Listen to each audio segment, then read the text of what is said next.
Assalamualaikum warahmatullahi wabarakatuh.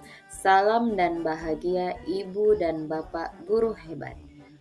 Pembelajaran demonstrasi kontekstual modul 3.1. Perkenalkan, saya calon guru penggerak angkatan 8 Mandailing Natal, guru SDN 360 Perkebunan Patiluban. Hadir bersama saya fasilitator Bapak Muhammad Samsul Arifin dan Ibu pengajar praktik Ibu Ani Kolila. Tujuan pembelajaran, CGP dapat melakukan suatu analisis atas penerapan proses pengambilan keputusan berdasarkan pengetahuan yang telah dipelajarinya tentang berbagai paradigma, prinsip pengambilan dan pengujian keputusan di sekolah asal masing-masing dan di sekolah atau lingkungan lain. Wawancara dilakukan dengan pimpinan atau kepala sekolah. Yang pertama, wawancara dengan Kepala Sekolah SDN 360 Perkebunan Patiluban bersama Bapak Apnis SPD. Kedua, wawancara dengan Kepala Sekolah TK Ar-Raudah Perkebunan Patiluban bersama Ibu Mega Hernani Lubis SPD. Panduan pertanyaan wawancara atau guiding question for the interview. Selama ini, bagaimana Anda dapat mengidentifikasi kasus-kasus yang merupakan dilema etika atau bujukan moral? Selama ini, bagaimana Anda menjalankan pengambilan keputusan di sekolah Anda, terutama untuk kasus-kasus di mana ada dua kepentingan yang sama-sama benar atau sama-sama mengandung nilai kebajikan? Langkah-langkah atau prosedur seperti apa yang biasa Anda lakukan selama ini? Hal-hal apa saja yang selama ini Anda anggap efektif dalam pengambilan keputusan pada kasus-kasus dilema etika? Hal-hal apa saja yang selama ini merupakan tantangan dalam pengambilan keputusan pada kasus-kasus dilema etika? Apakah Anda memiliki sebuah tata kelola atau jadwal tertentu dalam sebuah penyelesaian kasus dilema etika? Apakah Anda langsung menyelesaikan di tempat atau memiliki sebuah jadwal untuk menyelesaikannya? Bentuk atau prosedur seperti apa yang Anda jalankan? Adakah seseorang atau faktor-faktor apa yang selama ini mempermudah atau membantu Anda dalam pengambilan keputusan dalam kasus-kasus dilema etika? Dari semua hal yang telah disampaikan, pembelajaran apa yang dapat Anda petik dari pengalaman Anda mengambil keputusan dilema etika? Contoh studi kasus yang saya berikan saat wawancara bersama dua orang kepala sekolah. Raihan adalah seorang murid kelas 12 yang sangat berbakat dalam bidang seni. Dia juga sopan dan baik hati. Dia selalu membuat orang terkesan dengan karya-karya seni yang dibuatnya. Namun, dia kurang memahami dan menguasai pelajaran matematika. Nilai-nilainya untuk pelajaran matematika selalu di bawah kriteria ketuntasan minimal atau KKM. Sebelum mengikuti ujian akhir SMA dan pengumuman kelulusan SMA, Raihan sudah diterima di universitas pilihannya di jurusan seni dengan program beasiswa. Pada hari ujian akhir sekolah pelajaran matematika, Pak Didi adalah guru pengawas ujiannya. Pak Didi memergoki Raihan menyontek pada saat ujian akhir sekolah matematika. Raihan pun sudah mengakuinya ketika ditanya oleh Pak Didi. Setelah ujian selesai, Pak Didi menghadap kepala sekolah, Ibu Dian. Ibu Dian paham, bila sekolah menindaklanjuti kasus ini sesuai peraturan, Raihan bisa kehilangan kesempatannya untuk mendapatkan beasiswa di universitas impiannya. Atau bila ia berbelas kasihan pada Raihan dan menyimpan kejadian ini rapat-rapat, berarti Ibu Dian tidak mengikuti peraturan sekolah. Mungkin Pak Didi akan mempertanyakan prinsip keadilan yang selama ini mereka junjung di sekolah. Maka, dari studi kasus yang saya berikan ini, maka dari dua kepala sekolah ini akan bertindak sebagai Ibu Dian. Apa kira-kira yang diambil oleh kedua kepala sekolah ini untuk menentukan keputusan apabila Bapak dan Ibu kepala sekolah ini berperan menjadi Ibu Dian? Assalamualaikum Pak. Waalaikumsalam. Begini kan Pak, saya sebagai calon guru penggerak angkatan 8, jadi saat ini sedang mengikuti PGP, sudah masuk pada tahap modul 3.1 terkait pengambilan keputusan terhadap nilai-nilai kebajikan ya kan Pak. Jadi di sini tugas saya Pak, kami di sini untuk mewawancarai kepala sekolah setempat. Kebetulan kan Bapak sebagai kepala sekolah saya di sini. Jadi di sini Pak, yang mau saya tanya itu pada Bapak ya, terkait bagaimana kira-kira Bapak mengidentifikasi kasus-kasus yang merupakan dilema etika? Mungkin kan Bapak bertanya, gimana sih sebenarnya kasus dilema etika itu kan juga. Jadi sini saya kasih contoh studi kasus dulu ya Pak ya. Ini ya. Kasusnya seperti ini, siswa. Kita bilang aja siswanya si A ya kan Pak. Nah kebetulan siswa A ini menerima beasiswa di universitas. Nah dinyatakan dia diterima di universitas tersebut. Tapi siswa ini Pak memiliki KKM matematika KKM di bawah KKM ya kan Pak. Nah kebetulan di saat ujian guru bidang studi matematika ini menemui siswa A ini dia mencontek. Nah hal ini dilaporkanlah kepada kepala sekolah. Nah seandainya Bapak sebagai kepala sekolahnya sendiri di saat dilaporkan oleh guru bidang studi matematika ini, apa kira-kira Bapak ambil keputusan menghadapi dilema etika seperti ini? Nah siswa ini sudah diterima nih beasiswa di universitas, sedangkan dia ternyata yang dilakukannya itu adalah mencontek. Nah jadi bagaimana Bapak mengambil keputusan terhadap siswa ini? Apakah Bapak mencabut beasiswanya sama atau misalnya Bapak meneruskannya dia, itu bagaimana keputusan yang Bapak ambil? Kalau menurut saya hal yang seperti itu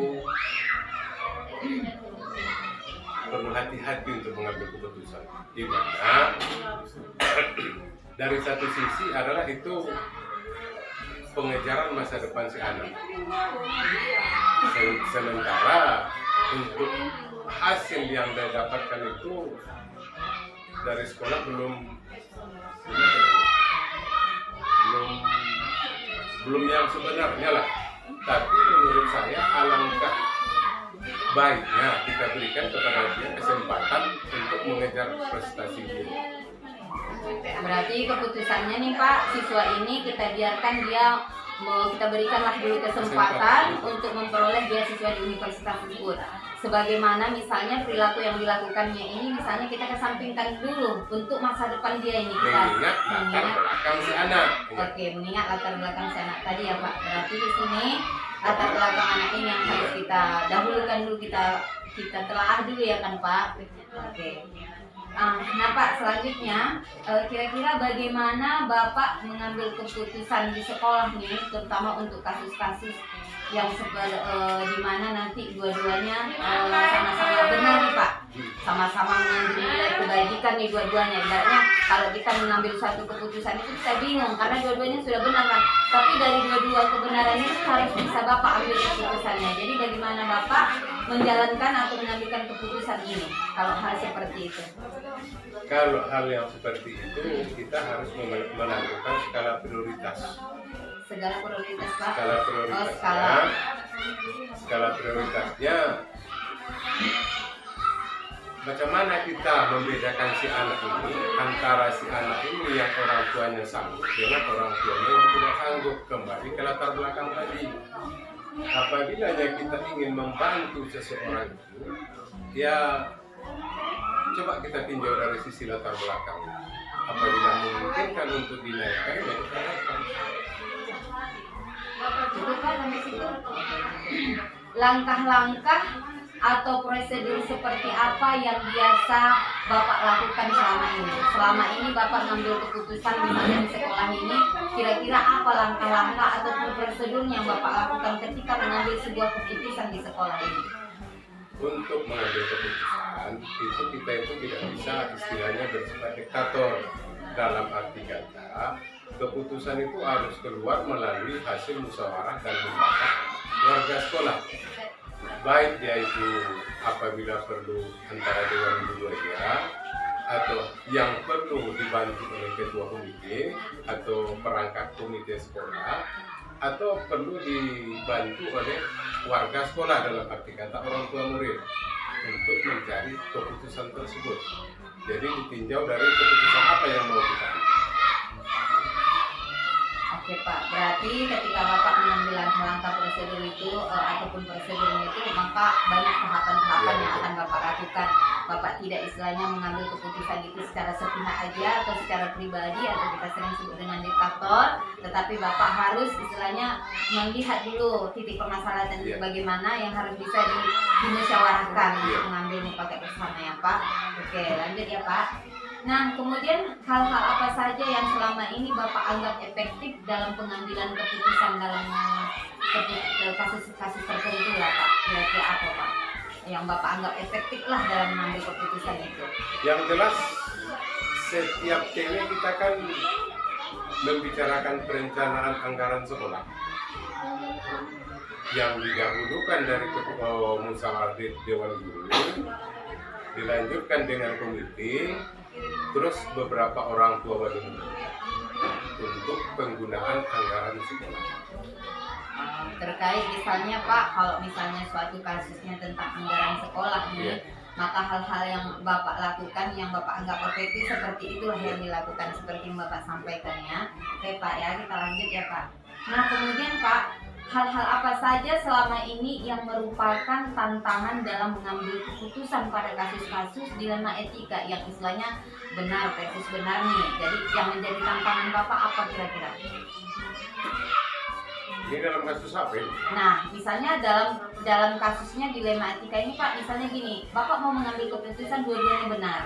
Nah, terkait misalnya seperti tadi lah, kasus yang tadi aja lah saya ambil ya, siswa tadi kan Pak. Nah, kira-kira kalau seperti ini, apa tantangan yang Bapak hadapi? Kasus siswa yang tadi Pak, kedapatan dia mencontek, sedangkan nilai dia KKM-nya terendah, sedangkan dia mendapat beasiswa misalnya di universitas. Nah, kalau seperti ini apa tantangan yang Bapak hadapi ketika Bapak memutuskan suatu permasalahan tersebut? Kadang-kadang tantangan melawan hati nurani.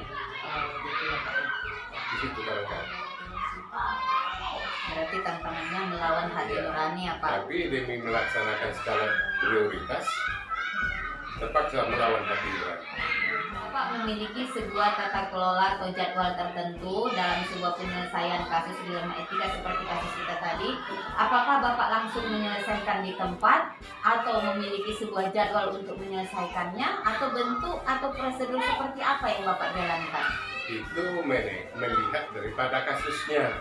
Apabila kasusnya sulit untuk diputuskan, maka kita harus belajar dulu terhadap kasus itu dan siapa-siapa orang yang bisa kita libatkan untuk mengambil keputusan dalam kasus itu. Oke, berarti pertama sekali yang harus dilihat adalah kasusnya ya kan Pak. Jika kasus itu memang memerlukan misalnya orang-orang terkait yang memerlukan misalnya bentuk atau prosedur yang akan kita buat ataupun jadwal yang harus kita tetapkan untuk memutuskan itu ya Pak. Berarti yang pertama sekali adalah terkait kasus ya Pak. Nah yang terakhir ya Pak, adakah seseorang atau faktor-faktor apa yang selama ini mempermudah atau membantu Bapak dalam mengambil keputusan dalam kasus-kasus dilema etika ini Pak? Nah, ada nggak seseorang atau faktor-faktor misalnya selain dari Bapak sendiri untuk mempermudah membantu Bapak mengambil keputusan? Itu kadang karena seringnya kita berkoordinasi di kecamatan, baik melalui pengawas pembina maupun melalui Korilnya, juga rohaniawan daerah tempat lingkungan sekolah. Berarti perlu ya Pak, berarti adalah misalnya orang-orang misalnya atau mungkin atasan Bapak ya untuk dimintai pendapat ketika ada kasus-kasus yang di sekolah Bapak yang Bapak mengambil keputusan. Aku Mega. Oke, gini ya Bu ya kan, Ibu Mega kan sebagai kepala sekolah kita ada di perkebunan ini Bu ya. Jadi gini Bu, saya sekarang kan sedang mengikuti sebagai calon guru penggerak angkatan 8, sedang mengikuti pendidikan nih Bu. Kebetulan pendidikan ini sudah sampai pada modul 3.1 ya kan Bu. Nah kebetulan di sini tentang pengambilan keputusan terkait dengan nilai-nilai kepemimpinan ataupun nilai-nilai kebajikan ya Bu ya. Nah kebetulan di sini Bu ada tugasnya untuk mewawancarai dari beberapa kepala sekolah. Jadi salah satunya kebetulan di sini kepala sekolah yang bertempat tinggal di lingkungan setempat. Jadi salah satunya mungkin Ibu ya. Jadi minta izin ya Bu, kita lakukan wawancara sebentar saja. Nah begini Bu, bagaimana kira-kira Ibu dapat mengidentifikasi kasus-kasus yang merupakan dilema etika? Misalnya mungkin Ibu bertanya nih ya kan Bu, apa sih sebenarnya dilema etika itu ya kan Bu? Jadi begini Bu kasusnya, misalnya gini Bu. eh, ada siswa. Nah, siswa ini dia sudah mendapat beasiswa untuk kuliah di universitas ya kan. Kalau misalnya bidang studi lain, ini anaknya bisa lah gitu, sehingga dia bisa mendapat beasiswa kan. Nah, kebetulan kalau dia pada bidang studi matematika ini agak rendah nilainya Bu, KKM-nya pun di bawah ya kan. Nah, kebetulan pada saat ujian matematika, guru matematikanya ini mendapati siswa ini mencontek kan begitu. Jadi guru matematika ini melaporkan kepada kepala sekolah kan itu. Nah, melaporkan bahwasanya siswa si A kita bilang yang kan Bu, ini mencontek waktu ujian matematika. Nah, bagaimana misalnya kalau guru bidang studi matematika ini melapor kepada kepala sekolah? Maka kepala sekolah ini apa kira-kira yang diambilnya keputusan kalau misalnya beliau mengalami kasus seperti ini? Nah, kepala sekolah ini misalnya saya anggap misalnya ibu lah yang sedang menjalani. Ya, bagaimana kira-kira ibu memberikan keputusan ketika terjadi hal demikian, Bu? Ya, lihat dulu kondisi keluarga anak itu seperti apa. Kan nggak mungkin juga kalau kita ikuti peraturan dia bakal nanti seandainya keluarganya kurang mampu, kita putuskanlah hanya gara-gara kasus dia mencontoh itu, masa depannya yang harus kita pikirkan. Nanti kasihan juga kan kalau dia nggak lanjut sekolah. Jadi saya memutuskan ya dia harus lanjut. Oke, berarti ibu memutuskan jika kasus ini terjadi sedemikian rupa, maka ibu di sini lebih memilih supaya anak ini tetap bertahan untuk mendapatkan beasiswa universitasnya ya Bu ya, untuk mengesampingkan dululah peraturan yang ada di sekolah. Berarti ini karena kemanusiaan ya Bu ya. Tapi kita lihat kondisi keluarganya ya Bu, mampu atau tidak perekonomian keluarganya. Oke Bu, oke. Berarti kita lanjut yang kedua ya Bu ya. Kemudian bagaimana ibu menjalankan pengambilan keputusan di sekolah, terutama untuk di kasus-kasus yang kepentingannya sama-sama benar. Misalnya gini Bu, ini ada kasus misalnya Bu, nah ini kasusnya misalnya kalau kita pilih A ini benar harus kita ambil, kalau kita pilih B benar juga, dan misalnya dua-duanya ini mengandung unsur-unsur kebaikan. Nah, bagaimana kira-kira ibu harus mengambil salah satu keputusan pengambilan ini dari salah satu dua pilihan tadi Bu, terkait misalnya kayak kasus ini kan Bu, satu dia kasus memang dia tidak mematuhi peraturan ini tadi kan harus kita tegakkan peraturan kan benar Bu. Yang kedua kasus itu tadi kita memilih lihat karena rasa kemanusiaan, kita lihat situasi dan kondisinya kan benar juga Bu, benar kasusnya. Jadi bagaimana kira-kira ibu menjalankan pengambilan keputusan ini tadi? Ibu bisa mengambil keputusannya misalnya ibu tadi memilih untuk si anak ini tetap lanjutkan gitu. Jadi dalam menjalankan pengambilan keputusan itu bagaimana sehingga timbul keputusan itu Bu, menurut ibu? Itu jawabannya sama juga ya Bu. Ya, sama juga berarti ya Bu ya, begitu cara pengambilannya. Karena kan Bu setelah kita tinjau kondisi keluarganya, dia juga kurang mampu dalam ekonomi. Dengan langkah-langkah itulah mungkin saya pikirkan dengan jiwa kemanusiaan dia harus lanjut sekolah. Langkah atau prosedur seperti apa yang biasa ibu ambil dalam mengambil keputusan selama ini Bu? Apa kira-kira langkah-langkahnya? Untuk kasus yang seperti tadi Iya. Yang pertama Bu, saya lihat dulu kasusnya, baru saya musyawarah dengan guru-guru yang ada di sekolah. Nanti setelah kami dapat keputusannya, seandainya harus memihak kepada siswanya, ya kami pilihkan untuk memihak kepada mementingkan kepentingan siswa dulu ya Bu ya. Berarti kita menjalankan peraturan dulu gitu. Berarti nengok kasusnya dulu ya Bu ya, itu langkah-langkahnya. Oke Bu, kita lanjut ya pertanyaan berikutnya ya Bu ya. Nah, hal-hal apa saja yang selama ini ibu anggap efektif dalam pengambilan keputusan? Seperti kasus-kasus seperti tadi Bu. Jadi kira-kira yang paling efektif lah ibu anggap misalnya setelah misalnya ada kasus misalnya telah dibahas nih Bu, dalam musyawarah tadi sudah dibahas kan Bu, kemudian ada berapa ide-ide misalnya Bu, ada ide A, ide B, ide C sampai ide D lah gitu kan, semuanya baik Bu. Nah, bagaimana cara ibu mengambil yang lebih efektif dari yang baik itu? apakah dengan suara terbanyak memilih misalnya yang paling baik itu, apakah seperti itu Bu? Ya seperti yang ibu bilang tadi, Yang paling efektifnya mana kira-kira yang terbaik dari yang baik gitu ya Bu, itu yang paling efektif Bu ambil, dan kemudian suara terbanyak dari guru yang hadir dan memutuskan untuk memang kepentingan siswa tadi ya Bu, kalau kasusnya seperti di atas. Ya, nah kita lanjut ya Bu. Nah kan gini Bu, sebagai kepala sekolah misalnya Ibu mengambil sebuah keputusan ini, kan Ibu punya tantangan Bu. Nah Ibu misalnya ini A benar, ini B benar, kira-kira apa tantangan yang Ibu hadapi ketika Ibu bisa mengambil keputusan itu? Ibu mengambil misalnya keputusan B misalnya kan. Nah apa tantangannya kira-kira Bu? Apakah misalnya yang diputuskan itu bertentangan dengan hati nurani Ibu, tapi karena demi mementingkan orang banyak misalnya Ibu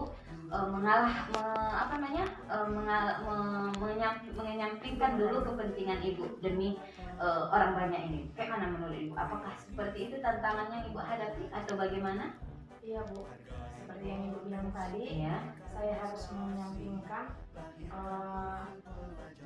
demi dari kepentingan. kepentingan masyarakat atau kepentingan bersama. Oh, itulah Bu, kalau Ibu istilahnya tantangan yang Ibu hadapi ya, ketika istilahnya Ibu putuskan, terkadang tantangannya itu bertentangan dengan hati Ibu gitulah, tapi harus itu kita jalankan ya. Berarti mementingkan kepentingan orang banyak ya Bu ya. Oke, kita lanjut ya Bu. Nah, misalnya Ibu memiliki sebuah tata kelola atau jadwal tertentu dalam penyelesaian sebuah kasus dilema etika seperti yang kita tadi baru ceritakan, apakah Ibu langsung menyelesaikan di tempat saat itu, ataukah Ibu membuat jadwal dulu untuk menyelesaikannya, atau ada bentuk-bentuk lain yang akan Ibu buat ketika mengambil keputusan? Nah, misalnya kan Bu, Ibu mengalami kasus nih dan Ibu telah musyawarahkan misalnya kan, tiba-tiba apakah Ibu putuskan saat itu juga, atau Ibu perlu lagi waktu lain gitu? Bagaimana kira-kira Ibu membuat mengambil keputusan itu? Bagaimana Bu? Biasanya saya pikirkan dulu. Oh, Nggak dipikirkan. langsung memutuskan. Oh iya iya. Atau dengan saya minta pendapat guru-guru lain mana yang terbaik. Oh iya Bu. Berarti Ibu akan membuat jadwal lah ya, istilahnya untuk memutuskan itu Ibu akan menentukan waktunya tertentu dulu. Setelah matang nanti semuanya baru bisa Ibu putuskan. Tidak bisa diputuskan saat itu juga ya Bu. Kalau kasusnya seperti ini ya Bu ya. Oke.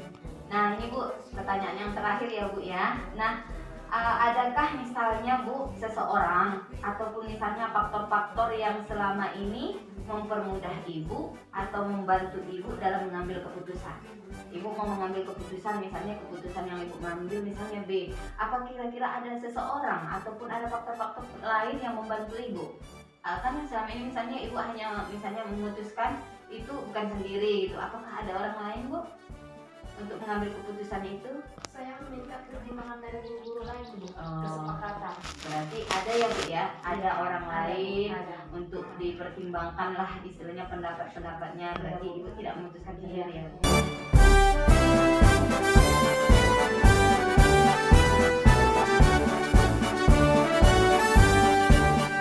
Bulatkan tekad, kuatkan hati, negeri ini memanggilmu kawan. Belajar bergerak berbagi. Maka refleksi dari hasil wawancara yang saya lakukan, wacana tentang praktik pengambilan keputusan yang selama ini dijalankan oleh kedua kepala sekolah adalah praktik dilema etika.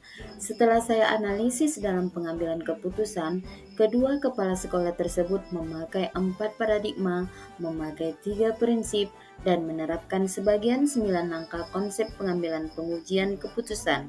Hanya mungkin selama ini istilah dilema etika ataupun bujukan moral masih kurang dipahami. Namun setelah mengetahui dan memperoleh wawasan terkait paradigma, prinsip, dan 9 langkah pengambilan pengujian keputusan, maka kita bisa menentukan praktek apa yang selama ini dilakukan dalam pengambilan keputusan. Maka kesimpulannya adalah pengambilan keputusan adalah suatu keterampilan. Semakin sering kita melakukan, maka semakin terlatih, fokus, dan tepat sasaran. Sesulit apapun keputusan yang harus diambil untuk permasalahan yang sama-sama benar, sebagai seorang pemimpin, kita perlu mendasarkan keputusan kita pada 3 unsur, yaitu berpihak pada murid, berdasarkan nilai-nilai kebajikan universal dan bertanggung jawab terhadap segala konsekuensi dari keputusan yang diambil, sebagaimana yang digambarkan dalam gambar berikut ini.